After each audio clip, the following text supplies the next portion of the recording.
흘릴 수 있겠습니까? 하나님도 눈물을 흘립니다. 17. 기독교에서는 하나님은 유일무이하신 분이요, 절대적인 분이요, 창조주요, 신성한 자체로서 지고한 자리에 계시기 때문에 인간, 즉 피조물과 관계를 가질 수 없다고 봅니다. 피조물은 속된 것이고 창조주는 절대적이고 신성한 분이라고 봅니다. 그러나 사랑의 개념을 중심 삼고 볼 때 아무리 지고지선하신 하나님이요, 아무리 저급한 피조물이라 할지라도 사랑의 관계를 맺기 위해서는 인격적인 내용이 같아야 됩니다. 심정적 내용이 같아야 됩니다. 즉 인격을 갖춘 사람과 성품이 같아야 된다는 것입니다. 그렇기 때문에 인간은 하나님을 닮았습니다. 그래서 우리 신자들이 하나님은 우리의 아버지이시다, 우리는 하나님의 자녀다 라고 하는 것입니다. 이것은 인간이 하나님을 닮았다는 말입니다. 무엇을 통해 닮았느냐? 핏줄을 통해서, 혈통을 통해서 닮았습니다. 혈통을 통해서 인연되었다는 것은 사랑으로 인연되었다는 뜻입니다. 18. 하나님은 정치, 의를 합한 내용을 갖춘 인격적 신입니다. 그런 인격적 신이 최고로 원하는 것이 사랑이기 때문에 그 사랑의 대상을 위해서 인간 시조를 지었습니다. 기독교 신학은 창조주와 피조물에 대하여 창조주는 거룩한 분이고 피조물은 속된 것이라고 말하고 있습니다. 하나님이 이상적인 사랑의 상대자를 찾고자 하는 상대 이상이 절대 필요하다고 보게 될 때 그럴 수 없다는 것입니다. 하나님이 신성하시니만큼 그 신성한 분이 상대 이상을 통해서 찾고자 하는 사랑의 대상자도 신성하다는 것입니다. 인간의 특권적 권위가 여기에서 성립됩니다. 19. 철학의 최후 종착점은 신을 발견하는 것입니다. 그 신은 어떠한 신이냐? 절대적인 신, 불변의 신, 유일의 신입니다. 신을 발견하는 데 있어서 그 신은 인간에게 필요한 인격적 신이어야 됩니다. 인간과 관계를 맺기 위해서는 인간이 생각하는 모든 안팎을 갖추고 뜻을 갖추고 이상을 갖춘 인격적 신이어야만 됩니다. 정서적인 면이나 뜻적인 면이나 지식적인 면이나 모든 면에서 인간과 통할 수 있는, 완전히 관계를 맺을 수 있는 신이 아니고는 아무리 신이 있다 하더라도 인간과는 완전히 상관을 지을 수 없습니다.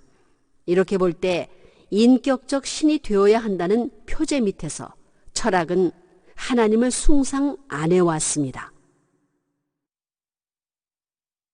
20. 하나님이 필요로 하는 것이 사랑이라면 하나님은 하나님 닮은 것을 사랑하십니다.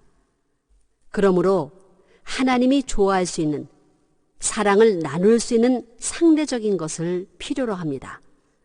인간이 그런 상대라면 인간을 중심 삼고 볼 때 신은 인격적인 신이어야 합니다. 그러면서 그 모든 요소가 100% 화합해야 됩니다. 몸과 마음의 소송에 있어서 전부가 화합할 수 있는 신이어야 됩니다. 그렇기 때문에 정치, 의를 가진 신이어야 됩니다. 21. 하나님을 중심 삼고 보면 하나님은 인격을 가진 신입니다. 하나님은 인간의 주체이니까 사람과 완전히 통할 수 있는 인격자입니다. 그런 분이라면 그분이 생각하는 인륜 도덕이 있을 것입니다.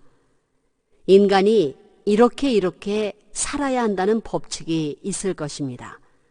인간에게 인륜이 있고 인정이 있는 것과 마찬가지로 하나님에게 있어서도 천륜이 있고 천정이 있어야 됩니다. 하나님은 주체자로서의 사랑을 가져야 되고 그런 법도를 가져야 됩니다. 또 인간은 대상자로서 사랑을 가져야 되고 그 법도를 가져야 됩니다. 그런데 인륜과 인정이 있는 반면 천륜과 천정이 없다면 이것은 논리에 맞지 않습니다. 22. 원형이정은 천도지상이요 인이 예지는 인성지강이라 라는 말이 있습니다. 인이 예지를 중요시했습니다. 원형이정은 자연의 변함없는 순환, 추나추동의 순환적인 우주 궤도에 대한 설명입니다. 그러나 인격적 신을 몰랐습니다. 자연 세계의 음양이치는 풀었지만 사랑이라든가 핏줄이라든가 완성이라는 것을 몰랐습니다. 동서남북이 균형을 취한 주체 대상의 성상 형상의 중화적 존재라는 것을 몰랐다는 것입니다. 23. 이 천지를 운행하는 신은 인격적 신입니다. 인격적 신은 인간을 중심한 이상적 가정을 중심 삼고 부모가 되어야 하고 부부가 되어야 하고 자녀를 거느리고 일족을 편성하고 일족을 중심 삼고 일국을 편성해서 세계 통일, 하늘의 대가족 국가를 형성하자는 것입니다.